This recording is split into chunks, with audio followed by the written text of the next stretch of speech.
kinds of drives are undertaken to make the people aware that hepatitis B and C are diseases which can be lethal, and hepatitis B can be avoided by timely detection and immunization whenever possible. And hepatitis C also, if you have picked it up early by a screening test during the preventive health check, then it can be avoided. So good comprehensive preventive health checks, they would include hepatitis B and C. Hepatitis C antibody, which is the way to check it out, is a little costly. So even in the most economical forms, Apollo, it costs 2,500. But even if you go to the most cheapest labs, it will still cost you about 1,200 or 1,500. And therefore, people who devise cheap packages, those who want to sell it easily and therefore want to make it cheap, sometimes don't include hepatitis C. So most of the normal people will not realize that they are missing this one test, which is like the cost of the rest of the package. So that is a very unfortunate situation in our country.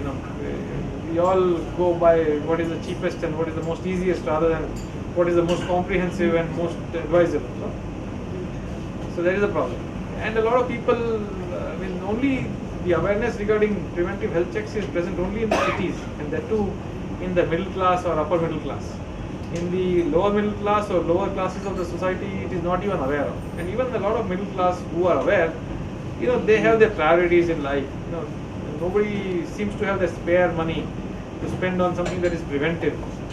So the Indian Medical Association as well as the Indian Medical Council have to come out with very strong recommendations for people to go for preventive health checks as a part of their drives to get them registered for insurance schemes or for pre-employment checks, and under many pretexts. They are trying to, but the policies are not very concretely implemented. We don't have a system. We don't have a system of general practitioners, or we don't have a very large insurance subscription, so that the process of implementing these preventive health checks is very unregulated and uncontrolled.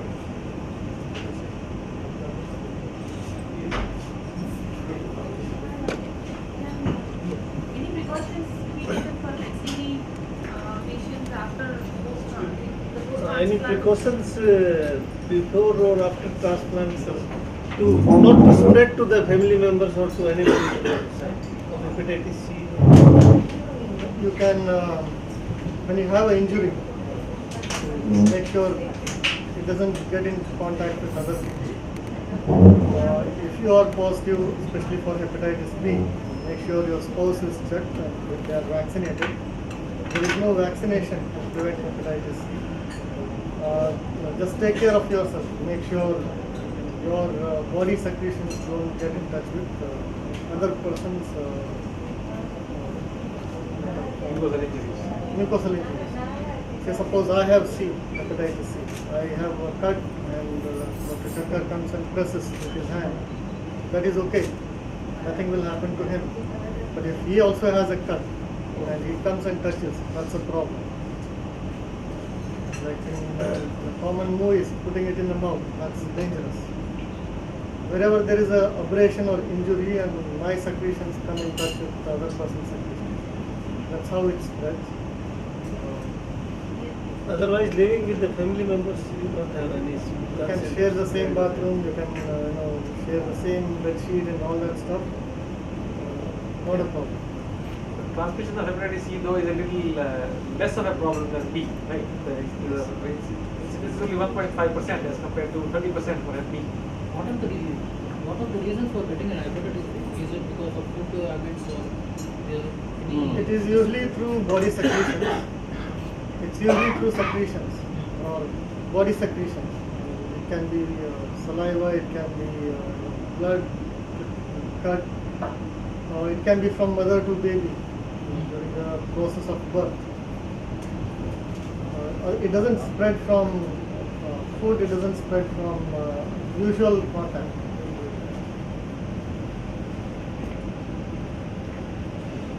We were asking whether you can use the nail cutter. That I will. அதுதான் அது ஒன்றும் இல்லை wash பண்ணுங்க அது was asking. Yeah. You can wash. I mean, any sharp instruments, no? Yeah, they may have. They may contain those virus bodies, virus particles, need to be physically. So viruses don't survive in. You just wash it out. Viruses are particles; they are not surviving. They are non-living things, and therefore they can survive on a dry surface as well.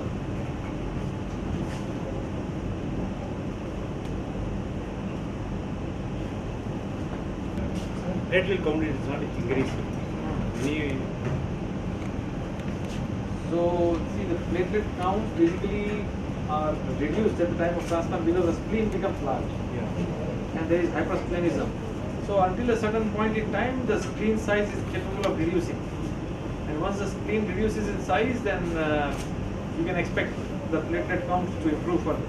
But sometimes the spleen doesn't reduce because it has, as a proportion, it has gone beyond a certain. Like if it has gone up to 30% more, then it can come down. When it goes to 80% more than the normal size, it does not become normal. It does not shrink in size enough for your platelet counts to go up. But if you realize before your transplants, you would have, when somebody takes a vein blood sample, you used to get a black patch around it. But now that will not happen. Correct, no? So, the platelet counts are as important as the fragility or the breakdown of capillaries.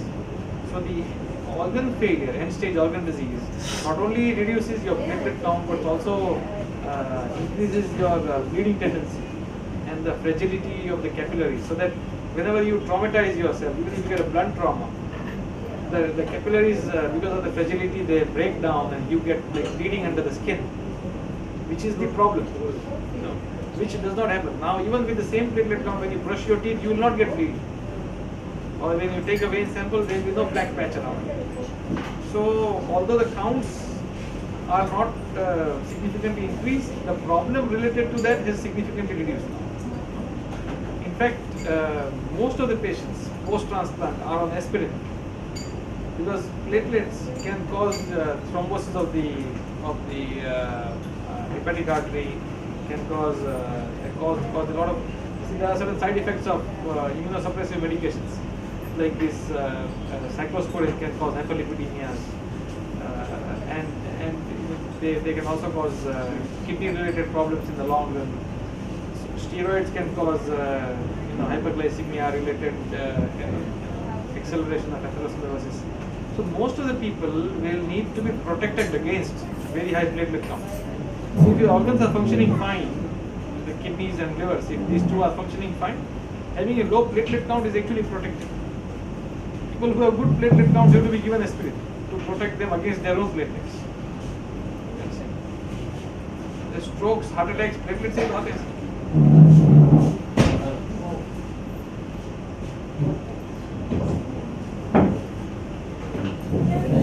Yes, sir, you know it all. For all we have you. Suppose a liver transplant patient, unfortunately, wants to go for another surgery. They are already taking aspirin. Suppose for a period of 1 week we stop, then we undergo. Is there any problem here? No, these are prophylactic. Because everyone is taking. Yes. That's what. Yeah. No, there is see. For example, if you have a cardiac stent, so that everybody can see. If you are having a cardiac stent in a coronary artery, you cannot stop antiplatelet drugs because you can cause rethrombosis of the stent and a heart attack. Here, there is no such foreign body which is sort of pro-thrombotic, and therefore you have to prevent thrombosis. So this is your natural anastomosis. So the risk of clotting is very, very low. The idea of giving aspirin is very widely preventive, and there is really no major risk of thrombosis in most of the patients. So if you need to stop it for 1 week, 2 weeks, 3 weeks, 4 weeks also, unless somebody has a known tendency of clotting, it is not a big risk. So in 99% of our patients, if you were to stop aspirin also, it wouldn't matter. But it is given for two reasons. One, as a general prophylaxis, that even at 1 or 2 out of 100, you will not get this thrombosis. The arterial thrombosis is always platelet related. And secondly, it is generally protective against these problems related to atherosclerosis related heart disease, coronary artery disease, risk of stroke, etc.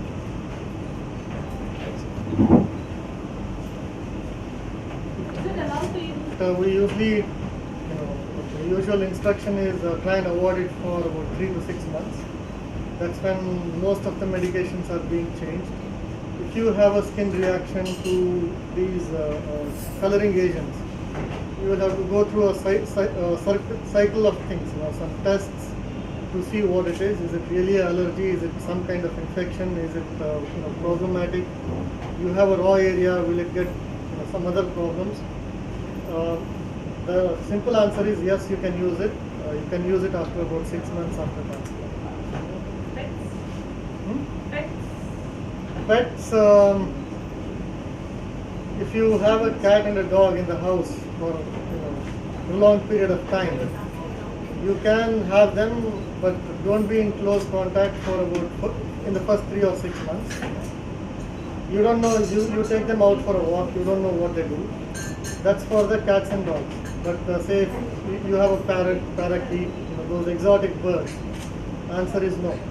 They do carry some diseases in their droppings, which can be very lethal to a normal human being, and they are even more so for a person who's taking these immune suppressive medications.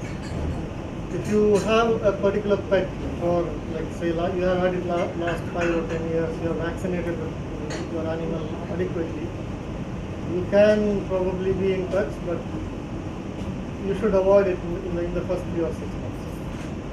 Pet your own kids. That's all. Pet your own kids. Pet your own kids. An exercise like running or blood, we can do it, sir. After about 3 to 6 months, yes. I don't. But I don't run. I do. No, but you can No, run I'm also. doing. Just I have to. You can. You've been doing, so there is the biggest proof that you can do. Others should say, take guidance that you are doing, so can be done. Doctor, how about cryptogenic liver disease? Do we have any precautions or risk? Because in my case, it was clearly. Your case was most likely sclerosing cholangitis, no? Because it was sclerosing cholangitis, most likely. So anyway, cryptogenic, as the word suggests, cryptogenic means unknown cause. So if you don't know the cause, you can do nothing about it, and that's because a lot of causes for liver disease are not yet fully understood and known. Luckily, the rate of recurrence of whatever these diseases are is very, very low. That is why we continue to do transplant for cryptogenic cirrhosis. The most aggressive form of recurrence, which is what you would be worried about, is in cases of autoimmune hepatitis. And that is also about 15% at 10 years, 10 to 15% at 10 years. And that too can be prevented by using a small dose of steroids along with the regular immunosuppression without compromising the quality of life and the outcomes otherwise. So there is nothing that you should, you should be cautious in terms of not becoming fat, not becoming diabetic because of overweight, not having bad habits like don't drink. Doesn't apply to you, but for all patients who may have cryptogenic cirrhosis.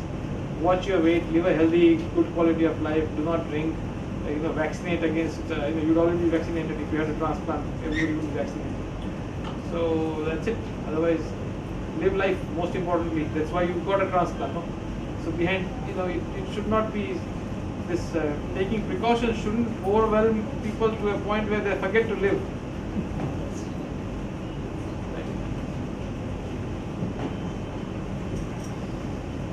I would like to say one verse. Tamil சொல்றேன். Operation ஆயிடுச்சு சொல்லிட்டு don't get dejected. You feel as you are young. You work as you are working. Don't, even if they neglect in your house, you stay and don't. You do your own job. Please don't feel psychologically. Don't feel that you are a patient. You feel as you were. That is the important. That makes you everything. Even if you have problem, don't. Even if they neglect, don't say. Don't worry. Don't fight with anybody, especially wives. Don't fight. You just try to convince them. You do your own work. There's many patients they get depressed. Right? Yeah, they are the sense. No. keep in the room. Yeah, Hey, you don't come. don't You are come not. out. Or even for any decision. I know. They will not because Stress. Don't take stress. No, this is not so. You are not fit. You are already. Patient. That is the reason. I have seen you are patient. That is the reason. Yeah, I didn't know that. This is the psychological aspect they have. They treat you. Being a pair. क्या बोलते हैं आप? वजन बढ़ने की क्या कारण है? क्या ऑपरेशन करने के बाद में वजन बढ़ रहा है, उसका क्या कारण होता है? वो ऐसा है कि बाबा इंजन बदल गया ना, हाँ। इंजन बदल गया तो पहले वो ऑपरेशन इंजन किया से था 50 बंद kg नहीं था, रहा था, हाँ? ऑपरेशन किया था 50 kg था, हाँ, अब आके 72 हो गया 12 महीने में। That is but nothing but eating. there is nothing but eating. It is not because of medication. If you see, They have been most of the eating. people will have a pre-morbid weight, which means that when you came to surgery, it was 50 kilos. But 5 years before surgery, your weight was 72. exactly. So it will be back to normal. That is what it is. So now it is up to you to incorporate a good quality of life, exercise, eat healthy, and bring it down to 60, 65. Running वगैरह कर सकते हैं, बिल्कुल कर सकते हैं sir. आराम से कोई अरे कोई प्रॉब्लम नहीं है। योगा वगैरह कुछ कोई प्रॉब्लम नहीं नहीं है। नहीं करना ही है पूरा